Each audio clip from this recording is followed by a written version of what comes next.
नमस्कार साथियों, कैसे हो? पेपर देके आपको कैसा लग रहा है? चलिए आज हमारा टीजीटी का पेपर करते हैं हम हल। मेरे पास पेपर आ चुका है और मैं इसको हल करने के लिए आगे बढ़ रही हूँ।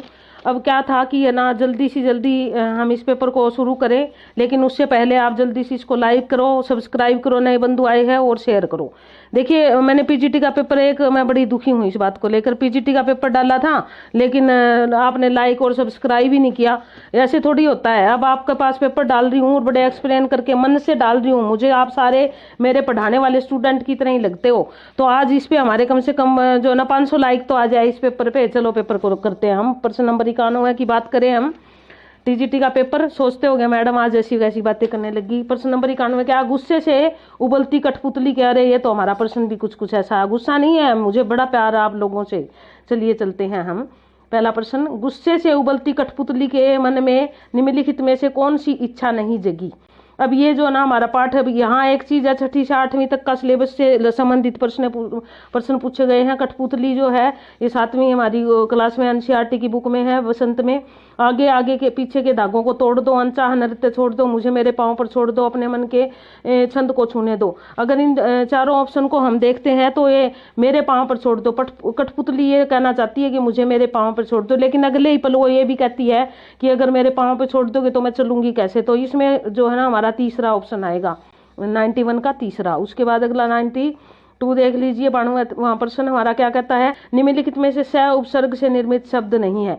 स परिवार स है यहाँ, स और देखिए उपसर्ग की एक मैंने आपको पहले भी उपसर्ग करवाए थे तब बताया था। आप ऐसे करके देख लीजिए, अगर ये सार्थक शब्द बनता है तो इसका मतलब आपका उपसर्ग सही है। सदाचार, अब दूसरे में ही देख लीजिए 92 में, इसमें अगर सह निकाल दोगे तो दाचार बच जाएगा। दाचार तो कोई सार्थक शब्द नहीं है, दूसरे में ही आ गया हमारा उत्तर। सद प्लस आचार आएगा इसमें, सदाचार तो इसमें नहीं है, तो दूसरा ऑप्शन है इसका 92 का 2। उसके बाद 93वां प्रश्न हमारा क्या कहता है कि निम्नलिखित में से चंद्रमा का पर्यायवाची नहीं है। अब पर्यायवाची तो आपने याद की, शशि चंद्रमा है, राका भी चंद्रमा को कहते हैं, हिंदू भी चंद्रमा को कहते हैं, शीत नहीं कहते। तीसरा आएगा 93 का तीसरा ऑप्शन है हमारा। उसके बाद अगला देख लीजिए 94वां प्रश्न। इसमें क्या है? 94वें प्रश्न, निम्नलिखित में से माधुर्य गुण का उदाहरण नहीं है। अब माधुर्य गुण का यहाँ पे आपको मैंने गुण बताए थे, 3 होते हैं, माधुर्य, प्रसाद और ओज। अब जो प्रेम प्रसंग की बातें हैं वो सारी माधुर्य गुण के अंतर्गत आती है। और इसमें क्या पूछा? माधुर्य गुण का उदाहरण नहीं है, प्रश्न है हमारा नहीं है। इस चीज पे ध्यान देना है हमें, यानी कि 3 माधुर्य गुण के उदाहरण मिलेंगे हमें यहाँ।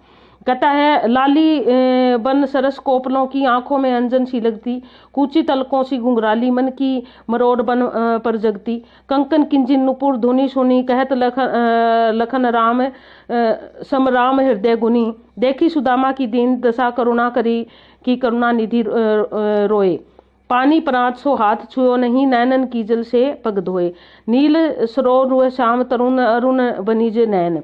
अब अगर आप इन तीनों को अगर देखोगे, सारी चारों पंक्तियां हमने पढ़ ली। अब इनकी अगर आप टूटी फुट्टी भी अगर हिंदी कर सकते हो तो इसमें क्या आ जाएगा? हमारा तीसरा जो है, इसमें करुण रस है, देखी सुदामा की दीन दशा, करुण करी सो करुणा निधि रोए, करुणा निधि को रुला दिया। तो तीसरे में क्या आ गया हमारा? तीसरे में आ गया करुण रस। इसमें हमारा श्रृंगार और करुण जब आ जाएगा तब हमारा माधुर्य गुण नहीं आएगा, तब हमारा प्रसाद गुण आएगा। तो 93वां प्रश्न है, और इस 93वां प्रश्न का हमारा रहेगा 3, तो ये आ जाएगा हमारा। ठीक है, उसके बाद आगे देख लीजिए ना, सॉरी 94वें प्रश्न का, 94 का 3 था, 93 नहीं, प्रश्न नंबर गलती से बोला गया। उसके बाद 95वां प्रश्न देख लीजिए हमारा क्या कहता है। इसमें कहता है हरा भरा है सब पेट जो भरा, सुनो नहीं तो बस शून्य है धरा, लगे हमारे सब काम पेट से, बचा न कोई इसकी चपेट से, उक्त पद्यांश में छंद है। अब हमें छंद देखने के लिए तो वर्णों को गिनना पड़ेगा या मात्राओं को गिनना पड़ेगा। और अगर हम इसमें गिनते हैं, 95वां प्रश्न हमारा, इसमें अगर हम गिनते हैं तो हमारी जो है वो ये एक वर्णिक छंद है। और इस छंद में जो है वो क्या होता है? वर्णों की मात्रा 12-12 वर्ण होते हैं, और अंत हमेशा जो है एक दीर्घ, एक लघु और एक दीर्घ, इस प्रकार करके जो है ना अंत होगा। तो इस प्रकार इसको अगर करे, देखिए 2, 2, 4, 5, 6, 7, 8, 9, 10, 11, 12, सारों में गिन के देखो 12-12 वर्ण है। और अंत जो है क्या है? एक ये देखिए पे दीर्घ है और ट लघु है और से अंत ऐसे हुआ है। तो इस प्रकार ये हमारा वंशस्थ जो है वो छंद है। उसके बाद अगला देख लीजिए 96वां प्रश्न हम देखते हैं। अगला क्या है? 96 सॉरी 96वां प्रश्न क्या कहता है, आधा है श्लोक ये हमारा 96वां, कहता है कि मनुआ तो चौदिशी फिरे यह तो सुमरिन नाही, माला तो कर्मे फिरे जीभ फिरे मुख माही, मनुआ तो चहुदिशी फिरे यह तो सुमिरन नाही। पूरी पंक्ति हमारा पूरा दोहा है ये, और ये दोहा किसका है ये देख लीजिए। ये दोहा जो है हमारे किसने कहा है, कौन, ये निर्गुणवादी में ऐसी बातें कौन कर सकते हैं हमारे, ऐसी बातें की थी हमारे कवि कबीरदास जी ने। तो इसका ऑप्शन रहेगा 4, ठीक है। उसके बाद अगला देख लीजिए, अगला प्रश्न देख लेते हैं क्या है अगले प्रश्न में। 97वां प्रश्न कहता है उन्होंने निज भाषा शब्द का व्यवहार किया है, मिली जुली आम फहम राष्ट्रभाषा आदि शब्दों का नहीं, प्रत्येक जाति की अपनी भाषा है और वह निज भाषा की उन्नति के साथ ही होती है। आपने एक लाइन सुनी होगी 97वां प्रश्न, निज भाषा उन्नति है सब उन्नति को मूल, उसी तरह की ये बात है, निज भाषा पे बात की थी। और वो पंक्तियां अगर आपको पता है किसकी है तो ये उन्हीं के बारे में कहा गया है। वो पंक्तियां भारतेंदु हरिश्चंद्र की है और ये उनके हरिश्चंद्र जी के विद्वान के प्रति आचार्य हजारी प्रसाद द्विवेदी ने ये वाक्य कही है। 97वां प्रश्न था हमारा ये। उसके बाद अगला प्रश्न देख लीजिए, अगला क्या कहता है 98वां प्रश्न, निष्प्रह शब्द का सही अर्थ क्या है। निष्प्रह मतलब जिसको कोई चीज छुए ना, यानी कि जिसमें किसी प्रकार का कोई कामना ना हो, उसको इच्छा ना हो, उसको निष्प्रह कहते हैं। तो यहाँ पर 98वां प्रश्न हमारा इसका आ जाएगा एक, कामना रहित आएगा, इसका एक आएगा ऑप्शन, ठीक है। उसके बाद अगला देख लीजिए 99वां प्रश्न क्या क्या कहता है हमारा, आकाश का साफा बांधकर सूरज की चिलम खींचता कौन बैठा है। अगर इसमें अलंकार पूछा जाता आकाश का साफा बांधकर सूरज की चिलम खींचता कौन बैठा है, अगर अलंकार आता तो हम मानवीकरण अलंकार करते। और अब आपने चाहे या ना भी पढ़ रखी हो, आप इसको थोड़ा बहुत भी कर सो, तो आकाश का साफा कौन बांधेगा, जो ऊंचा पर्वत होगा, जो पहाड़ होगा, आकाश का साफा तो वही बांधेगा। और यहाँ पर जो है ना सूरज की चिलम खींचता, अब सूरज को जो है ना एक चिलम की तरह कर दिया, तो ये पहाड़ का वर्णन है, ए आ जाएगा, 99 का 1 नंबर आएगा। 100वां प्रश्न देख लीजिए, 100वें प्रश्न में क्या कहा गया है। और 100वां प्रश्न कहता है हमारा, पुष्प पुष्प से तंद्रा लस लालसा खींच लूंगा मैं, अपने नवजीवन का अमृत शहर सींच लूंगा मैं। प्रस्तुत पंक्तियों के रचयिता कौन है, पंत है, बहादुर है, शमशेर बहादुर है, नागार्जुन है, सूर्यकांत त्रिपाठी निराला है। अब 100वें की बात करें, पुष्प पुष्प की तंद्रा से लालसा खींच लूंगा मैं, हमारे बहुत ही अच्छे कवि है जिनका मैंने पढ़ाते टाइम बहुत बार जिक्र किया था, और वो छायावादी कवि भी है, छायावादी तो पंत भी है और निराला भी है, दो का जिक्र यहाँ पे हम कर रहे हैं। तो ये पंत भी सुकुमार कवि है, प्रकृति बहुत सुंदर कविता इस प्रकार की लिखी, लेकिन ये जो लाइनें हैं ये हमारी जो है सूर्यकांत त्रिपाठी निराला जी की है। 100वां प्रश्न, चलिए आगे बढ़ते हैं। इससे पहले आगे बढ़ें तो लाइक आपने किया होगा, शेयर भी कर दिया होगा, नए बंधु आए वो सब्सक्राइब करें। देखिए बड़े एक है ना क्या होता है, कई बार अक्सर हम देखते हैं कि आप में से तारीफ करने वाले तो बहुत होते हैं, मैडम आप बहुत अच्छा पढ़ाते हो, आप जैसा कोई पढ़ाता ही नहीं है। मैं पूरी तन्मयता से जैसे अपने सभी लाइव स्टूडेंट को पढ़ाती हूँ अपनी क्लास में, उसी प्रकार आप भी मेरे सभी स्टूडेंट हो, मैं वही सोच के पढ़ाती हूँ।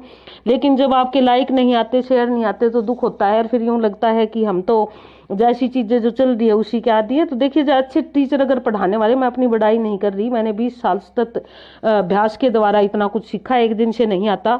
तो अगर आप लाइक नहीं करोगे तो फिर एक दिल तो कहीं ना कहीं टूटता है, फिर यूँ रहता है कि ना, आपको अगर अच्छे टीचरों को आगे लेके आना है तो चाहे कोई भी हो, जो आपको यूँ लगता है हाँ सारगर्भित बात हो रही है, डिटेल से समझा रहा है, लाइक अवश्य करो, शेयर करो और सब्सक्राइब करो। आगे तभी आएंगे, जब आपका प्रोत्साहन मिलेगा तभी मन करेगा। उसके बाद देख लीजिए आगे, जोगनी भूत पीड़ा थी मस्तक में स्मृति सी छाई, दुर्दिन में आंसू बनकर यह आज बरसने आई, रूपक अलंकार। अब देखिए यहाँ पर 101 की बात कर रहे हैं हम प्रश्न की। अब यहाँ पर शायद ये से हाँ सेमुलन वाला ही है। उसके बाद देखिए, विरह विकल बिनु ही लिखी पाती दई पठाए, आंख विहीनियों सूचित सुने बाँचत जाए, अरुण सरोवर कर चरण दीर्घ खंचन मुखचंद, समय आए सुंदरी शरद कहीं न करती आनंद। उसके बाद है, मेरे जीवन की उलझन बिखरी थी उनकी अलकों, पीली मधुर मदिरा किसने थी बंद हमारी पलकें। अब यहाँ पर क्या होता है, एक विभावना, एक असंगति है और एक श्लेष अलंकार है। यदि हम बात करें कूट की तो यहाँ पर जो न पहले हम प्रश्नोत्तरी देख लेते हैं, उसके बाद हम कूट की बात करेंगे, कौन कौन से में क्या क्या है। एक का जो है हम पहले बात करते हैं, पहला, दूसरा, तीसरा। पहले में जो है 2, 2, 1 और 3। तो कै में हमें सबसे पहले वही देखना है कि दूसरा है या पहला है या तीसरा है। अब देखिए पहला कौन सा है हमारा, कै में जो है दूसरा, दूसरा, तीसरा और पहला देखना है। दूसरा, दूसरा, तीसरा, पहला कौन सा है कै का। तो जो घनीभूत पीड़ा थी मस्तक में स्मृति सी छाई, दुर्दिन में आंसू बनकर वह आज बरसने आई। अब आपको इसकी टूटी फूटी भी हिंदी आती है, तो इसमें क्या है, यहाँ पर जो जिस पीड़ा का जिक्र उसके माध्यम से जो है ना कवि कोई और भी बात करना चाहता। स्मृति सी छाई, दुर्दिन में आंसू बनकर वह आज बरसने आई। तो जब एक ही पंक्ति के दो अर्थ निकलते हैं तो कै का श्लेष अलंकार आएगा। तो दूसरा तो हो गया निश्चित। अब दूसरा किस किस में है एक बार ये देख लेते हैं। दूसरा है पहले में और दूसरे में, तो पहले और दूसरे में उत्तर ही मिलेगा। अब कै का देखना हमें चौथा है या पहला है, ठीक है। अब कै का जो है वो कौन सा है ये भी देख लेते हैं हम। कै का है हमारा यहाँ पे, विरह विकल बिनुही लिखी, पाती हुई दई पठाए, आंख विहीनी सूचित सुने बाचत जाए। अब यहाँ पर पहले का हमारा रहेगा, दूसरा है कि पहला है कि चौथा है, हमें ये देखना है। अब यहाँ क्या है, आप देखिए, विरह विकल बिनुही लिखी, पाती दई पठाए, बिना लिखे ही पत्र भेज दिया, आंखें विहीनी सूचित सुने बाचत जाए। अब वो बिना ही पत्र भेजे और वो आंखों विहीनिया, बिना ही आंखों के सूचित सुने बाचत जाए, तो कैसे बचेगी। जब इस प्रकार का बिना कारण के कार्य हो जाता है तो विभावना अलंकार है, तो चौथा। और तो दूसरे बीच में तो हमें ज्यादा खोजने की जरूरत नहीं, पहला और चौथा जो है ना वो किस में, दूसरा और चौथा किस में आया है, ए में आया है, तो ए ऑप्शन रहेगा इसका।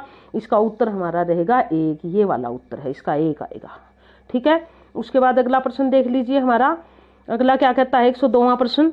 ये कहता है कि राम हम स्वयं बंधे थे और स्वयं हम अपने बंधन तोड़ चले। बहुत ही सुंदर है पंक्ति। परंतु की रचयिता कौन है, सारी कविता इसी प्रकार की है। ये जो हमारी कवि लिखते हैं कौन, भगवती चरण वर्मा की ये कविता 102 का 2 है हमारा, भगवती चरण वर्मा उनने लिखी है। बड़ी सुंदर कविता है इनकी, आज़ादी के दीवानों की। उसके बाद अगला देख लीजिए 103वां प्रश्न। निम्नलिखित में से किसका संबंध मागधी अपभ्रंश से नहीं है। अब आप ये सारी देखो तो मागधी अपभ्रंश से जो है बिहारी, मराठी, असमी, बंगाली, इसमें से अगर आप सारों को लोगे तो ऑप्शन जो है हमारा क्या रहेगा, मराठी जो है वो द्रविड़ से है, तो ये हमारा तीसरा आ जाएगा, ठीक है। उसके बाद अगला ले लीजिए 104। देखिए शोर सैन्य अपभ्रंश की हम बात करते हैं, इसी प्रकार यहाँ पर बात हुई मागधी अपभ्रंश की, तो ये सारी मागधी अपभ्रंश में ही आती है, मराठी नहीं आती है, द्रविड़ में आती है। उसके बाद अगला देख लीजिए, कैसे कहूं कि मनुष्यता एकदम समाप्त हो गई है, कैसे कहूं कि लोगों में दया भाव रह ही नहीं गई। जीवन में जाने कितनी ऐसी घटनाएं हुई हैं जिसे मैं भूल नहीं सकता।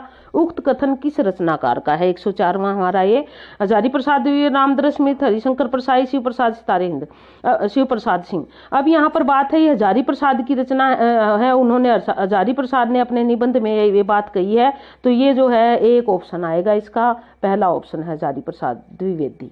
उसके बाद अगला देख लीजिए 105वां प्रश्न क्या कहता है, कृपया दृष्टि हो जाए। बी कोड का पेपर है जो हम कर रहे हैं, तो आपका जो भी पेपर है उसके अनुसार प्रश्न उल्टे आगे पीछे हो सकते हैं, उत्तर तो यही रहेंगे, आप मिलान कर सकते हो उसमें। सम्मिलित कीजिए। ये देखिए यहाँ पर हमारा काव्य दोष से संबंधित भी प्रश्न आ गया एक, और इसमें 4 एक साथ दे दिए और चारों को एक साथ दे के जो ना 4 काव्य दोषों का एक प्रश्न बना दिया, ठीक है। तो अब देख लेते हैं हम क्या है इसमें। कृपया दृष्टि हो जाए तो बन जाए सब काम, पहला तो ये हमारा दुष्क्रमतव दोष दे रखा है। लपटी पुष्प पराग रज शनि स्वेद मकरंद, अक्रमतव रोग है, दोष है। उसके बाद विश्व में मिलते नहीं है वीर भीम समान के, ये अधिकपतव दोष है। और उसके बाद जो ना इसका साथ में नरप मोह को है दीजिए अथवा मत गजेंद्र। अब आप इसमें देखिए नून पद का तो होता है जिसमें पद जो है वो कम हो, अधिक पद का होता है बिना मतलब ज्यादा पदों का प्रयोग, अक्रमतव होता कर्म से नहीं लिखना, और दुष्क्रमतव होता है कि जो ना पद का प्रयोग जो है वो सही अर्थ में ना किया गया हो। तो इस प्रकार जो है हमारे आएंगे। तो इसका देखिए ऑप्शन देख लेते हैं हम। ऑप्शन में क्या कहता है 4 4 और 1 और 3, हमें इसी प्रकार करने होते हैं प्रश्न। तो पहला जो है कै भाग है उसमें तीसरा आएगा, चौथा आएगा या पहला आएगा, ठीक है जी। चलो देखते हैं। तो इसमें हम पहला है कृपा दृष्टि हो जाए तो बन जाए सब काम, दुष्क्रमत्व दोष तो नहीं है, ये अक्रमत्व भी नहीं है, अधिकत्व भी नहीं है, ये न्यून पद दोष है। देखिए कृपया दृष्टि हो जाए तो बन जाए सब काम, यहाँ पर जो है कृपया दृष्टि किसकी चाहता है, तो इसमें यहाँ पर क्या आ गया हमारा, क्या नहीं है यहाँ पर न्यून पद, यानी कि ये पद जो है आधा है, छोटा कम है, यहाँ पे न्यून पद है इसमें। तो जो हमारा ये कै है, कै का 4 ऑप्शन आ जाएगा। ठीक है, तो अब हमारे 4 है, 2 में और 3 में। अब दूसरा का 3 दोनों में है, तो ये नहीं खोजेंगे हम, दूसरे का कै का 3। उसके बाद है फिर पहला और दूसरा, गय का जो है या तो दूसरा आएगा या पहला आएगा, तो इसलिए हम गय खोजते हैं। विश्व में मिलते नहीं है वीर भीम समान, पहला क्या है हमारा दुष्कर्मत्व दोष है, और पहला और कौन सा था हमारा, पहला है और दूसरा है। ठीक है, और दूसरा कौन सा है हमारा अक्रमत्व दोष। तो अब आप देखिए इसमें तीसरे में विश्व में मिलते नहीं है वीर भीम समान, अब भीम के समान वीर नहीं मिलते, यहाँ ना था, ये जो है हमारा कर्म ठीक नहीं है इसमें, तो अक्रमत्व दोष है, तो दूसरा आ जाएगा गय का दूसरा। अब गय का दूसरा किस में है, दूसरे में है, तो इसका ऑप्शन हमारा क्या रहेगा, दूसरा ऑप्शन रहेगा। ठीक, यानी कि दूसरा सही है इसका। उसके बाद अगला देख लीजिए, हमारा अगला प्रश्न क्या कहता है, प्रश्न नंबर 106। इक प्रत्यय से निर्मित शब्द नहीं है, यानी कि इक प्रत्यय का प्रयोग नहीं हुआ है उसमें। अब देखिए दैनिक, अधिकाधिक, इसमें ही नहीं हुआ, अधिक और अधिक है इसमें, तो दूसरा 106 का जो है हमारा दूसरा आएगा, ये आ जाएगा अधिक प्लस अधिक, अधिकाधिक होता है, और सामाजिक में एक है, धार्मिक में भी एक है, तो दूसरा है इसका 106 का 2। 107 देखिए, कितना सौभाग्यशाली वह समुद्र जिसे समुद्र की बात है यहाँ पे, कितना सौभाग्यशाली वह समुद्र जिसे पर्वतराज हिमालय की इन 2 बेटियों का हाथ पकड़ने का है। 2 बेटियां कौन सी, 2 नदियां हैं। यहाँ 2 प्रस्तुत पंक्तियों में इन 2 बेटियों का वर्णन किन 2 नदियों के संदर्भ में किया है। यहाँ कवि ने जो है हिमालय से निकलती हुई नदियों के बारे में जो है जिक्र किया है। तो यहाँ पर जो 2 नदियों की बात हो रही है वो सिंधु और ब्रह्मपुत्र नदी की बात हो रही है, जो इसकी महानदियां हैं सिंधु और ब्रह्मपुत्र, उन 2 नदियों की बात हो रही है। ए ऑप्शन आएगा इसका 107 का। 108वां देख लीजिए, निम्नलिखित में से जिनेंद्र कुमार की रचना है, पापा खो गए, मिठाई वाला, चिड़िया की बच्ची, दादी माँ। आपने जिनेंद्र कुमार जी की रचनाएं अगर पढ़ी हो तो चिड़िया की बच्ची उनकी रचना है, ये तीसरा ऑप्शन आएगा। पापा खो गए, मिठाई वाला और दादी माँ ये इनकी नहीं है, चिड़िया की बच्ची इनकी है। ये हमारी 6ठी 7वीं के सिलेबस में है, कौन सी क्लास में है, 6ठी 7वीं है शायद कोई।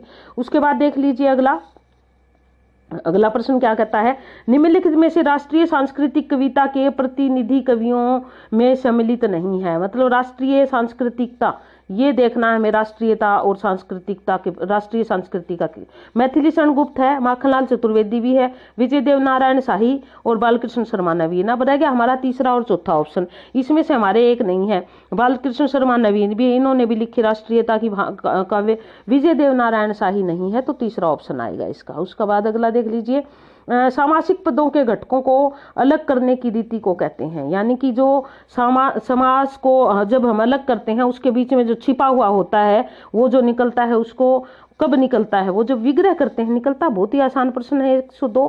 देखिए इससे पहले मैं आगे बढ़ूं, मैं आपको एक बात स्पष्ट कर देना था, निराश होने की जरूरत नहीं है।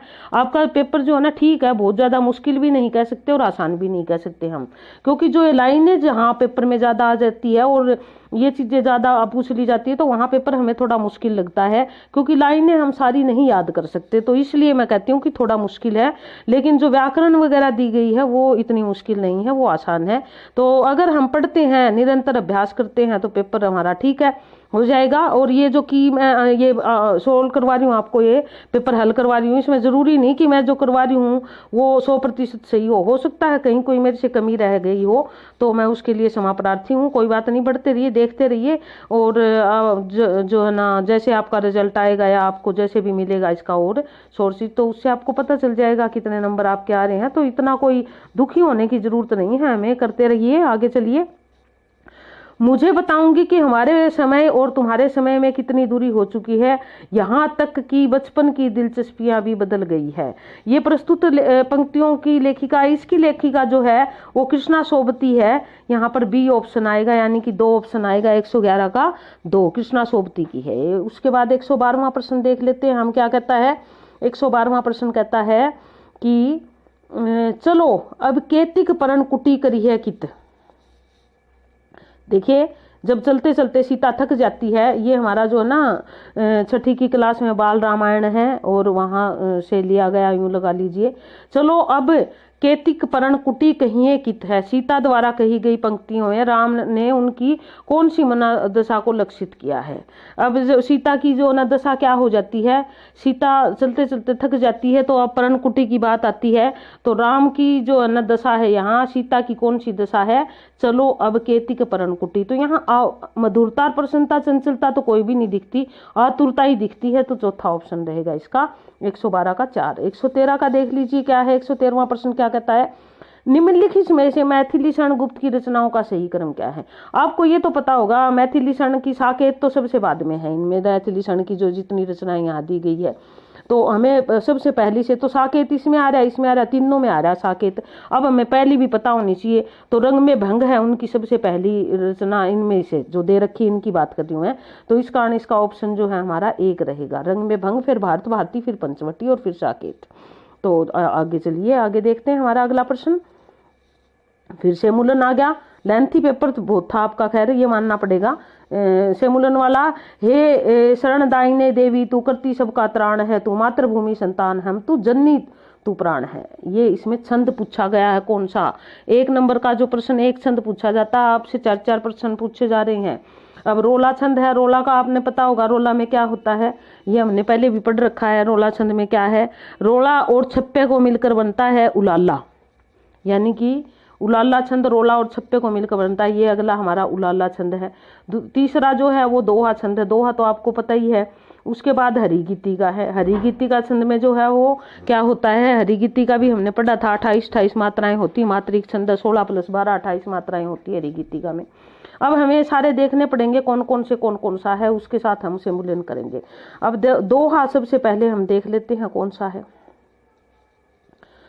अंत हमेशा दोहे का किस पे होता है, 1 2 3 4 5 6 7 8 9 10 11 12, 1 2 3 4 5 6 7 8 9 10।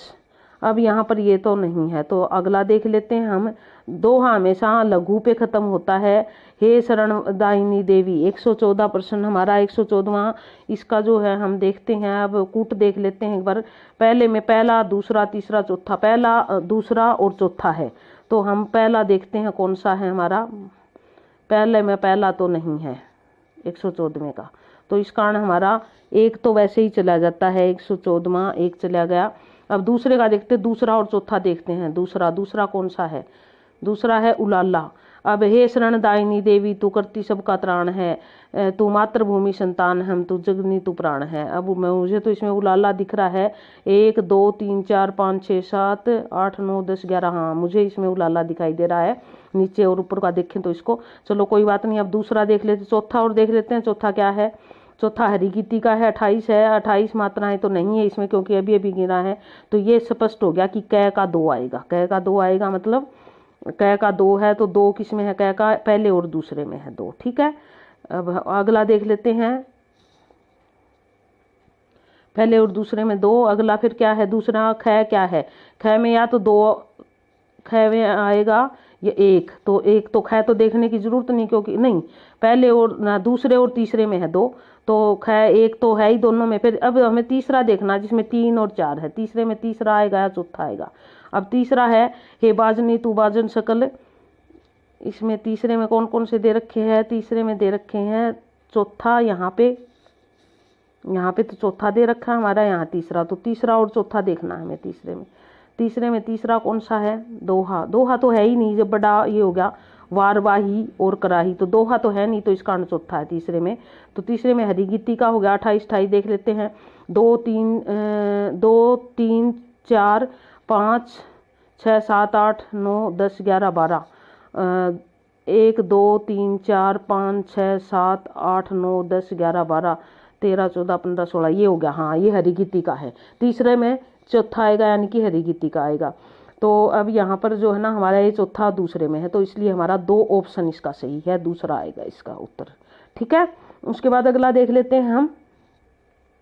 वह चिड़िया जो कविता के रचयिता कौन है, वह चिड़िया जो 6ठी क्लास की कविता है।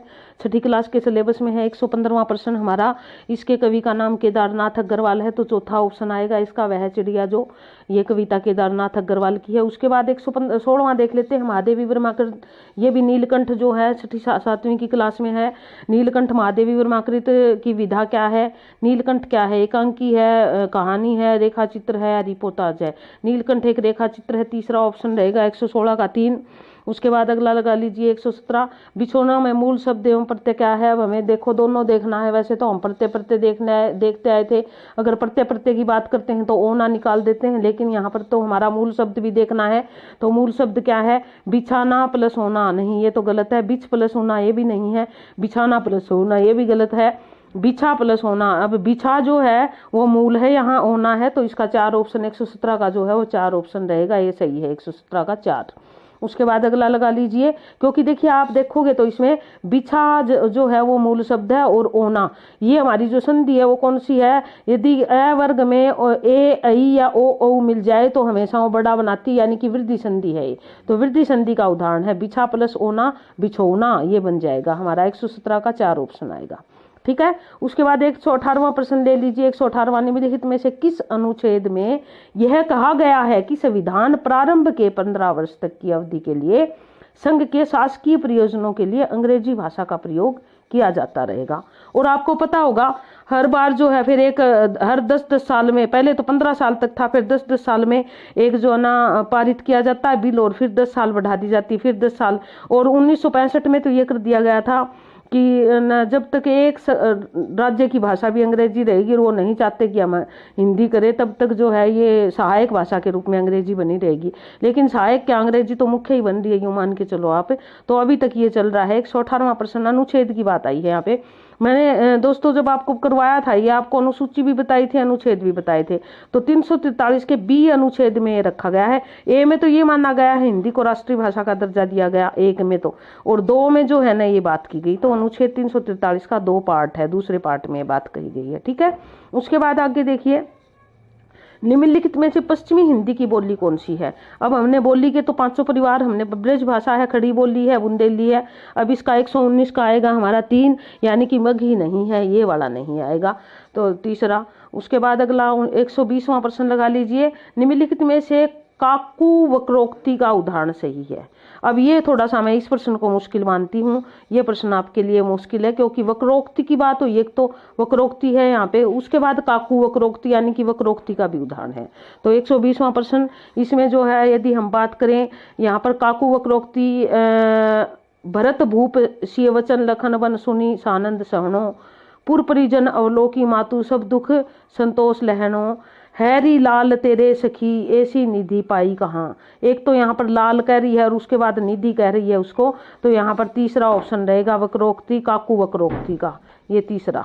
ये मैं अलंकार में काकू वक्रोक्ति उनके भेद मैंने अनुप्रास के कराए थे, अगली बार जो है ना अलंकार में कोशिश करूंगी सारे भेद करवाने की, तो तीसरा ऑप्शन आएगा बी का। उसके बाद अगला देख लीजिए हमारा 121वां, निम्नलिखित में से हरिवंश राय बच्चन द्वारा रचित आत्मकथा खंडों का शीर्षक नहीं है। अब हरिवंश राय की मैंने बहुत बार आपको कराई, उनकी आत्मकथाएं जब मैंने पढ़ा रही थी तो आपने देखा, नीड का निर्माण की बात हुई, क्या बोलूं क्या याद करूं, 10 द्वार के सोपान तक, ये सारी आत्मकथाएं हैं उनकी, तीनों पार्ट। तो दिन जल्दी जल्दी ढलता है, ये +2 में कविता है। हो ना जाए पथ में रात कहीं, मंजिल भी तो है दूर नहीं, यह सोच थकावन का पंथी भी जल्दी जल्दी, यह सोच थका दिन का पंथी भी जल्दी जल्दी चलता है, दिन जल्दी जल्दी ढलता है, ये कविता है उनकी। तो एक है ये, इसमें उनकी ये आत्मकथा नहीं है, तो पहला ऑप्शन आ जाएगा 121 का। उसके बाद 122वां प्रश्न देख लेते हैं हम, निम्नलिखित में से किसने शांत रस को भी नाटक में अनुभव योग्य माना है। देखिए काव्य शास्त्र जो हमारा पीजीटी में भी बहुत टच किया गया था और टीजीटी में भी आ रहा है काव्य शास्त्र, तो अगली बार काव्य शास्त्र को मैं डिटेल से करवाऊंगी, उम्मीद है कि आप देखोगे तो उससे फायदा होगा आपको। काव्य शास्त्र पूरी डिटेल पूर्वक करेंगे हम, विस्तार पूर्वक उसकी चर्चा।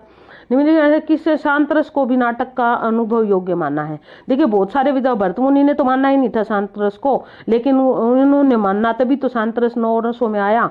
तो दंडी उद्भट भामह और वामन। 122 की यदि हम बात करें तो इसमें हमारा दूसरा यानी कि उद्भट जो है उन्होंने कहा है शांत रस भी जो है वो एक अनुभव योग्य रस है, तो दूसरा आ जाएगा। भर्तृहरि जी ने तो ये कह दिया था निर्वेद को अनुभव नहीं किया जा सकता, वह तो अनुभव करने वाली चीज नहीं है ना वो देखने वाली है, तो इसलिए उन्होंने तो स्वीकार ही नहीं किया था इसको। उसके बाद अगला देख लीजिए, शेमुलन वाला फिर आ गया। शेमुलन मतलब अब यहाँ पर फिर मिलाने हैं हमें ये देखिए, स्थिति पर तक पूर्ण अकर्मक क्रिया अकर्मक है और स्थिति का आभास दिया। लड़का पुस्तक पढ़ता है, राम सो रहा है, बच्चे माँ बच्चे को फल दे रही है और लड़का इसको थोड़ा सा ऊपर कर लेते हैं, हाँ जी, लड़का तालाब में तैर रहा है। अब ये यहाँ पर क्या है, लड़का तालाब में या स्थिति का आभास, राम सो रहा है, बिल्कुल स्थिति है उसकी, विधान है ये, विधान मतलब स्थिति, तो एक का ये हमारे जिस भी बंधु का पेपर मेरे पास आया है इसने ठीक किया हुआ है, देखते हैं सारे इनके ठीक है कि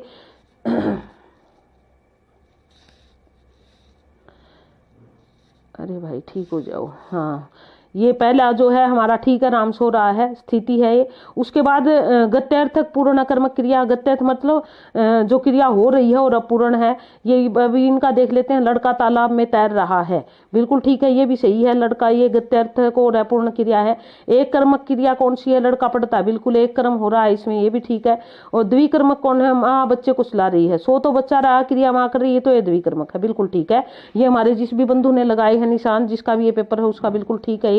तो ऑप्शन हमारा रहेगा पहले का दूसरा। पहले का दूसरा किस में है, दोयों में है, तो तीसरा और दूसरे का जो है चौथा है, बिल्कुल ठीक है, ये हमारा तीसरा ऑप्शन रहेगा इसमें, यानी कि इसका उत्तर है हमारा ये ठीक है बिल्कुल। उसके बाद अगला देख लीजिए कौन सा है, 123 का तीसरा।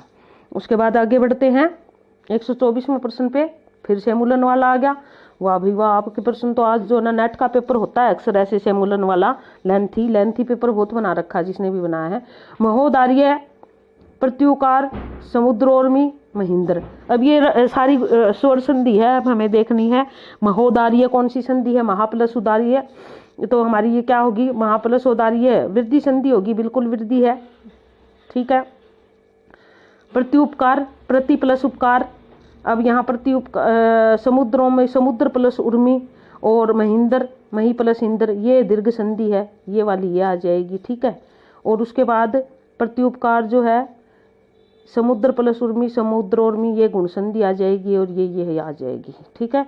तो अब देख लेते हैं महोदार्य, ये थी पहले में तीसरा, दूसरे और तीसरे में है ख प्रत्युपकार, प्रति प्लस उपकार, ये हमारा क्या आ जाएगा, ये चौथा, दूसरे में चौथा, बिल्कुल ये दूसरा ऑप्शन है, 124 का 2। उसके बाद 125वां प्रश्न देख लेते हैं। 125वें में क्या है, निम्नलिखित में से विशेषण से निर्मित भाववाचक संज्ञा, लड़का, लड़कपन, राष्ट्रीयता, बड़प्पन और लिखावट। अगर आप इसमें विशेषण देखते हो 126वां प्रश्न, तो इसमें क्या है, बड़ा से बड़प्पन, और बड़ा क्या है, विशेषण है, गुणवाचक विशेषण, तो ये हमारा तीसरा आ जाएगा।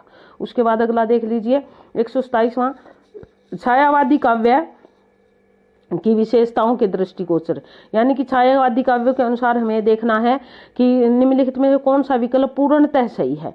आत्म विभंजना तथा दुख की वेदना की विवृति, राष्ट्र प्रेम की अभिव्यक्ति तथा अमानवतावाद, नारी गरिमा की प्रतिष्ठा तथा असमन्वयवाद, और उसके बाद लाक्षण्य एक रहस्यवाद का अभाव।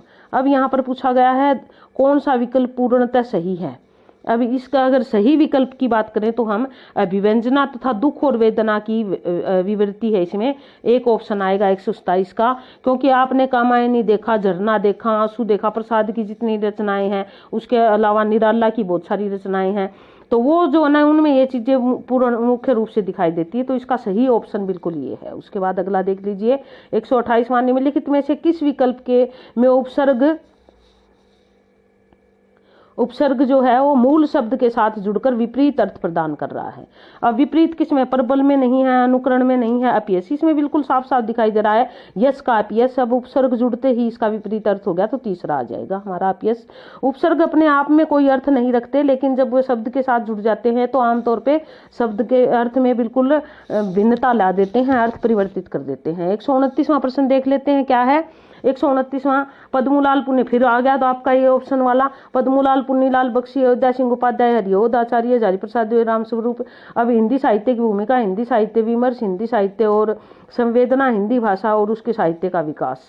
अब हम इसके समूलन भी देख लेते हैं क्या है, क्योंकि ये प्रश्न करने के लिए हमें पहले देखना पड़ेगा पहले दूसरा, तीसरा और चौथा।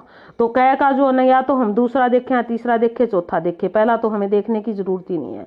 अब दूसरा है, तीसरा है, चौथा है, कौन सा है? 129वां प्रश्न हमारा। अब इसमें देखते हैं हम कौन सा था, तीसरा और दूसरा और चौथा। तो तीसरा कौन सा है? पहला पद्मूलाल पुन्नीलाल बख्शी। तीसरा है हिंदी साहित्य की संवेदना। ये तो इनकी नहीं है, आप ये मान के चलो हिंदी साहित्य की वेदना इनकी नहीं है। अब तीसरा तो हमारा कट गया, यानी कि ये तो चला गया जो पहला ऑप्शन था वो। अब रह गया दूसरा और चौथा। अब दूसरा और चौथा भी देख लेते हैं कौन सा है। दूसरा है पद्मूलाल पुन्नीलाल का दूसरा हिंदी साहित्य का विमर्श और चौथा हिंदी भाषा और उसके साहित्य का विकास। तो हिंदी भाषा और उसके साहित्य की विकास की बात करें तो ये ऑप्शन जो है हमारा किसका है? ये है हमारा पद्मूलाल पुन्नीलाल का। तो चौथा, पहले का चौथा। तो आप इस प्रकार करके करिए, पहले का तो हो गया हमारा चौथा, ठीक है जी। पहला आ गया हमारा इसमें चौथे में, हिंदी भाषा और उसके साहित्य का विकास, पद्मूलाल पुन्नीलाल बख्शी का है। उसके बाद आचार्य हजारी प्रसाद ना, फिर बात आती है हमारी। अब पहला चौथा किस में है? पहले में।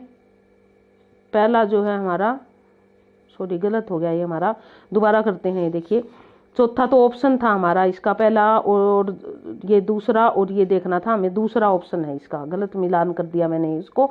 दोबारा देखते हैं। पहला जो है हमारा कै का दूसरा करा था हमने, हिंदी साहित्य विमर्श, पद्मूलाल पुन्नीलाल का। पहले का जो है वो क्या आएगा? पहले का आएगा ये दूसरा, ये है हमारा, ये पहले का ये नहीं आएगा, ध्यान देना, ये गलत मिलान हो गया है यहाँ पे। थोड़ा ध्यान से, कई बार करते करते जो है लंबे टाइम से ऐसे चौथा ऑप्शन की और तीसरे ऑप्शन की बात कर रहे थे हम यहाँ पे, लेकिन ये मैंने गलती से चौथा मिला दिया। पहले का जो ना दूसरा आएगा, तो दूसरे की बात कर लेते हैं हम। पहला जो है इसमें हिंदी साहित्य का विमर्श, ये पद्मूलाल पुन्नीलाल का है। उसके बाद दूसरा देख लेते हैं हम। अब दूसरा आ गया है, तो दूसरा किस में है? इसमें दूसरे में है और चौथे में है। फिर अब हमें ख देखना पड़ेगा, ख का चौथा है या दूसरा है, ठीक है। अब ख का देख लेते हैं, अयोध्या सिंह उपाध्याय। तो हिंदी भाषा और उसके साहित्य का विकास, ख का ये चौथा ख का आएगा, तो ये हमारा इसका आ जाएगा चौथा। तो अब देख लीजिए आप, यानी क का तो दूसरा और ख का चौथा किस में है? क का दूसरा, चौथा, तीसरा, ये इसमें है चौथे में। तो ऑप्शन हमारा क्या रहेगा यहाँ पे? चौथा ऑप्शन रहेगा। इसका उत्तर जो है वो ये सही है, चौथा ऑप्शन, ठीक है। उसके बाद अगला बढ़ते हैं 130। निम्नलिखित में से रीतिकालीन काव्य की प्रवृत्ति नहीं है। आचार्य प्रदर्शन तो है, बिल्कुल है। अलंकारिकता के ये भी है। नारी के आदर्श रूप का चित्रण, नक्शिक वर्णन भी है। नारी के आदर्श रूप का चित्रण नहीं है, तो तीसरा ऑप्शन आ जाएगा इसमें, क्योंकि वहां पर तो नारी को जो है एक किस रूप में देखा है उन्होंने? एक श्रृंगारित भोग्या के रूप में ही देखा है, या फिर उसको प्रेम की वस्तु जाना है, कुछ इसी प्रकार देखा रीतिकालीन कवियों ने। तो उसके बाद निम्नलिखित में से किस मुहावरे का अर्थ अत्यंत प्रश्न होना? बाग बाग होना, पेट फूलना, फूलकर कुप्पा हो जाना, फूलाने समाना। तो पेट फूलना नहीं आएगा। 131वें का 2 है यहाँ पे, 131वां प्रश्न, और इसका उत्तर रहेगा 2। उसके बाद 132वां देख लेंगे। निम्नलिखित में से सही युग्म का चयन कीजिए। सही जोड़ा कौन सा है? रस भरा, रस से भरा हुआ, पतित पावन, पतितों में पावन, रसोई, रसोई के लिए घर, धनहीन, धन से हीन। देखिए 3 गलत है। सही युग्म का चयन एक ही युग्म से, रस भरा, रस से भरा, एक ही आएगा। पतित पावन है तो पतितों को पावन करने वाला, रसोई के लिए बना हुआ घर, धनहीन, धन से हीन, यानी कि में नहीं आएगा, धन से आएगा। तो ये इस प्रकार, बाकी सारे गलत है, सिर्फ एक ठीक है 132 का। उसके बाद 133वां देख लीजिए। आमतौर पे इसका हम कई बार जिक्र करते हैं, आधा तितर आधा बटेर, यानी कि क्या है, जो हम कई बार बात बच्चों को भी कह देते हैं, तुम आधा तितर आधा बटेर हो। कई बार दूसरी भाषाओं के संदर्भ में, संस्कृत और हिंदी, कुछ लोग हिंदी पढ़ते पढ़ते जैसे इंग्लिश बोलते हैं, तब भी हम इस प्रकार के शब्दों का प्रयोग कर देते हैं। तो यहाँ पर 133वां प्रश्न हमारा, जिसके उत्तर की बात यदि हम करें तो अनमोल वस्तुओं का संयोग, आधा तितर आधा बटेर। देखिए तितर और बटेर 2 अलग अलग पक्षी है, आधे आधे कर दिए तो अनमेल, दोनों एक दूसरे के अलग अलग है, तो अनमेल वस्तुओं का संयोग आएगा यहाँ पे, ये दूसरा ठीक है इसका। अनमोल प्रवृत्ति वाले लोग साथ नहीं रह सकते ना, ये नहीं आएगा। एक से अधिक वस्तु, ये भी नहीं आएगा, तो दूसरा ही ऑप्शन है इसका, यही सही है दूसरा। उसके बाद अगला देख लीजिए। समूलन कीजिए चंद छंद, ये बहुत बार होया हमारा। चंद छंद वर्णन की महिमा किसकी है? एक बार इसको हम कर लेते हैं ऐसे। किसकी है? ये गंग कवि की है, हम ये गद्य साहित्य की बात करते हैं तो हम बात करते हैं पहले कवि थे जैसे इस प्रकार करते हैं। भाषा योग वशिष्ठ राम प्रसाद निरंजनी की है, और नासिकेत्व पे हंसदल मिश्र का है, और श्री पद्म पुराण भाषा ये फिर इनका आ जाएगा। अब पहले का चौथा देखते हैं कौन से में है। पहले का चौथा, चौथे में भी है और पहले में भी है। दूसरे का भाषा योग वशिष्ठ जो है वो किसकी है, दूसरे का पहला किस में है, इसमें भी है और इसमें दूसरा चौथे में। तो इसका ऑप्शन जो है हमारा कौन सा, 134वां प्रश्न, 134 में का ए ऑप्शन जो है वो सही रहेगा, हमारा उत्तर इसका ए आएगा। ठीक है, उसके बाद 135वां देख लीजिए। तन चित उर्मन राजा कीना, ये सिय बुद्धि पद्मिनी चीना, गुरु सुआ जही पंथ दिखावा, बिनु गुरु जगत को निर्गुण पावा। ये पद्मावत से हमारी रचना है, जायसी की रचना पद्मावत।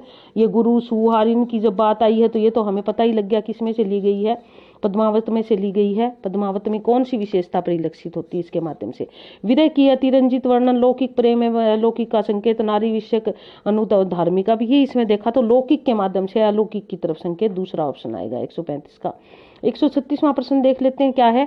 निम्नलिखित में से रस के 4 अवयवों में सम्मिलित रही हैं। विभावानुभारा की बात हुई थी, संचारी भाव रस निष्पत्ति सिद्धांत, कुछ इस प्रकार की बात हुई थी। तो संचारी भाव है, अनुभाव है, स्थायी भाव भी है, विषयानंद भाव नहीं है, चौथा आ जाएगा इसका। ये तो बहुत अच्छे से आपने बड़ा आराम से कर लिया होगा, आसानी थी ये चीज तो।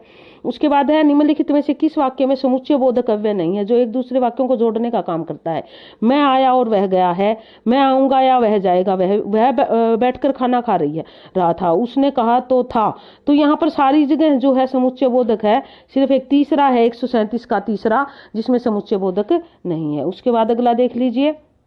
जो समझने योग्य न हो वाक्यांश के लिए क्या होंगे। वैसे यहाँ जो ऑप्शन दिए हुए हैं, उद्यम, उद्यम का मतलब तो जो है वो क्या होता है, उद्यम का मतलब तो होता है स्वतंत्र, जो अपनी मर्जी की चलाए उसको हम उद्यम कहते हैं। और हे का मतलब नीच, और लोच का मतलब कोई गड़बड़ होना। तो इसका वैसे इन सबको मिलाते हुए तो अबूझ ही आएगा। वैसे जो समझने योग्य न हो उसको क्या कहेंगे, जिसको न जाना जा सके उसको अज्ञेय कहेंगे हम। तो ये इसका दूसरा ऑप्शन है, अबूझ आएगा। अबूझ को अज्ञेय भी कहते हैं, जिसको बूझा ना जा सके, जिसको समझा ना जा सके। ठीक है, उसके बाद 139वां प्रश्न देख लें। निम्नलिखित में से कंठोष्ठ है ध्वनि है, जो कंठ से भी निकलती है और ओष्ठ से भी, उसकी थोड़ी सी कहीं। अब जब ये स्वर आ जाते हैं तो ये ज्यादा स्पर्श नहीं करते, हमें देखने पड़ेंगे। अब ऐसे तो ओ का कहीं भी मुंह का ओष्ठ का प्रयोग नहीं है, ई में भी नहीं होता, ऊ में ओष्ठ का होता है, लेकिन ये कंठ से नहीं निकली, ये अंदर से निकलनी चाहिए। ओ, अब आप बोल के देखोगे तो अंदर से आई बिल्कुल ध्वनि और हमारे ओठों की बनावट भी बनी। तो चौथा ऑप्शन रहेगा इसका 139 का 4। उसके बाद 140वां देख लीजिए। निम्नलिखित में से देवनागरी लिपि की विशेषता नहीं है। देवनागरी लिपि की विशेषता इनमें से एक नहीं है।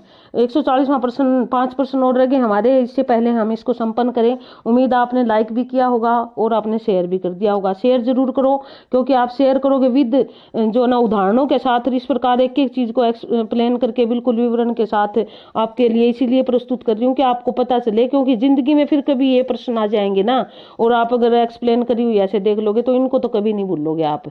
और पिछले पेपर काफी मायने रखते हैं हमारे लिए। अगर एस्टेट क्वालिफाई हो जाता बहुत अच्छी बात है, तो आपको फिर स्क्रीनिंग के लिए तैयारी करनी है।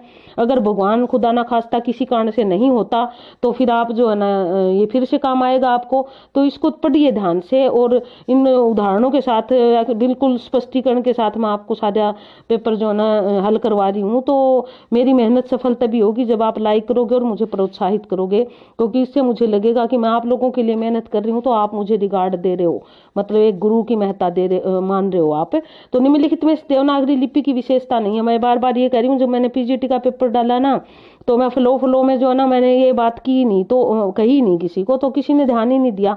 और मुझे तो देखी बहुत सारे लोगों ने, लेकिन उस पर लाइक करने वाले बहुत कम थे, और वो देखकर मुझे थोड़ा सा अच्छा नहीं लगा। ये चाहे आपको अच्छा लगे या ना, मुझे नहीं अच्छा लगा। देखिए, स्वरों और व्यंजनों का वैज्ञानिक क्रम क्या है। प्रत्येक ध्वनि के लिए अलग चिह्न है। मात्राओं के प्रयोग में एक रूपता है और सुंदर और संगठित लिखावट है। अगर आप इन चारों चीजों को देखो तो आप यहाँ पाओगे कि मात्राओं के प्रयोग में एक रूपता नहीं है। मात्राएं तो अलग अलग है, आ की ये आएगी, ई की ये आती है, सी की ये आती है, ऊ की ये आती है, छोटे ऊ की आती है। तो एक रूपता कहाँ है, ये तो अलग अलग रूपों की मात्राएं हैं सारी। तो इसलिए हमारा तीसरा ऑप्शन रहेगा इनका। ठीक है, उसके बाद अगला देख लीजिए। निम्नलिखित में से किस वाक्य में अनिश्चयवाचक सर्वनाम नहीं है।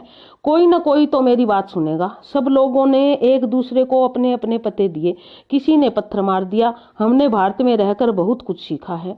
अब यहाँ पर बात आ रही है अनिश्चयवाचक सर्वनाम की, नहीं है। मतलब 3 में तो अनिश्चय है और 1 में है नहीं है। सब लोगों ने एक दूसरे को अपने अपने पते दिए, यहाँ सब लोगों की बात है। अनिश्चय, कोई अनिश्चय है, किसी अनिश्चय है, बहुत कुछ अनिश्चय है। सिर्फ एक ये वाला वाक्य ऐसा है जिसमें अनिश्चय नहीं है, तो दूसरा ऑप्शन रहेगा 141 का। उसके बाद 142वां प्रश्न देख लीजिए, हमारा क्या कहता है। निम्नलिखित में से रस की विशेषता नहीं है। अब रस की विशेषता क्या नहीं है देख लेते हैं कि ब्रह्म आस्वाद सहोदर बिल्कुल है, कल एक परिभाषा पीजीटी में करी थी हमने। उसके बाद है ये स्व प्रकाशानंद, लोक चमत्कार प्राण, अखंड, अखंड भी है रस। 142वें प्रश्न की हम बात करते हैं तो उसके बाद जो है स्व प्रकाशानंद भी है ये, यानी कि अपने ही आप में जो है प्रकाशित आनंद प्रदान करता। लोक चमत्कार प्राण नहीं है ये, तो ये तीसरा ऑप्शन आएगा इसका 142 का। अगर रस को हमने डिटेल से पढ़ रखा तभी कर पाएंगे ये, अन्यथा हमने मोटे मोटे कर रखे हैं तो फिर हम ये चीजें करने में असमर्थ हो जाते हैं। उसके बाद अगला, निम्नलिखित में से स्पर्शी संघर्षी महाप्राण कौन से। एक तो आप यूं समझ लो, जो हमारा चय वर्ग जो है ना, चय छय जय जय, ये जो है ना स्पर्शी संघर्षी में भी आते हैं, स्पर्श संघर्षी जिसको कहते हैं हम, ठीक है। तो महाप्राण कौन से होते हैं, जो दूसरा और चौथा वर्ण होता है, प्रत्येक वर्ग का दूसरा और चौथा वर्ण वो महाप्राण की श्रेणी में आता है। और पहला, तीसरा और पांचवा अल्प प्राण होते हैं। मैंने आपको कल भी बताए थे, परसों भी कई बार बता चुकी ये बात मैं। अब यहाँ पर देखते हैं हमें चय जय छय ठय। अब आपको देखना है, एक तो क्या है, चय छय जय जय के तो सारे है, तो हमारा टय तो ठय तो वैसे ही निकल गया बेचारा, क्योंकि चय छय जय में से नहीं था। अब रह गए 3 प्रतिस्पर्धा में, चय छय जय। अब चय और छय, छह दूसरा है, जय तीसरा है, तो तीसरा और पहला तो अल्पप्राण हो गए, तो ये हमारा तीसरा आ जाएगा। छह ये दूसरा वर्ण है, महाप्राण है, महाप्राण ही पूछा गया है, तो 143 में का तीसरा आएगा, 143 का 3, ठीक है। ये फिर आगे देखते हैं 144वां क्या कहता है।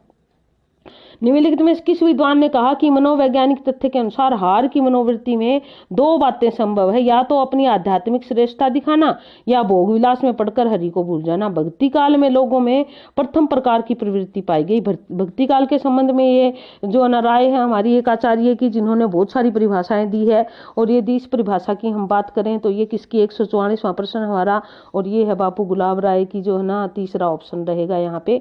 उन्होंने कही थी, मुझे वैसे हजारी प्रसाद द्विवेदी और ये इस पर्सन पे मैं कंफर्म नहीं हूँ, क्योंकि मुझे याद नहीं है ये चीज, तो इस कारण मैं इन दोनों में से या तो दूसरी या तीसरी है, ये थोड़ा सा आपको देखना पड़ेगा। ये प्रश्न मेरे लिए ज्यादा, मैं एकदम ये नहीं कह सकती कि यही है। उसके बाद अगला देख लीजिए 145वां प्रश्न, सेमूलन कीजिए। फिर सेमूलन वाला आ गया। इतने सारे सेमूलन तो नेट के पेपर में भी नहीं आते जितने आपके में दिए गए हैं। अब सेमूलित करना है तो 4 प्रश्नों का 1 प्रश्न हो जाता है सीधा ही। एक तरफ तो उपन्यास है और एक तरफ उसके लेखक है। अब उपन्यास की बात करें, दिल एक सादा कागज, धरती धन है अपना, जाग मच्छंदर गोरख आया, नागफणी का देश। अब ये सारे जो ना उपन्यास आपने कहीं ना कहीं कभी ना कभी पढ़े होंगे। और अगर इनकी बात करें हम तो ये मिलाने हो उपन्यास इनके लेखकों के साथ। 145वां प्रश्न हमारा। अब देख लेते हैं 145 इन तीनों में से है क्या कोई। 2 1 1 और अगला क्या है चौथा 3 3 3 1 1। पहले तो हमें ये देखना पड़ेगा पहले का पहला है या तीसरा है, यही है ना। 1 1 3 3 क का पहला है या तीसरा, पहले तो हमें ये देखना पड़ेगा, ठीक है। तो देख लेते हैं जी कौन सा है क का।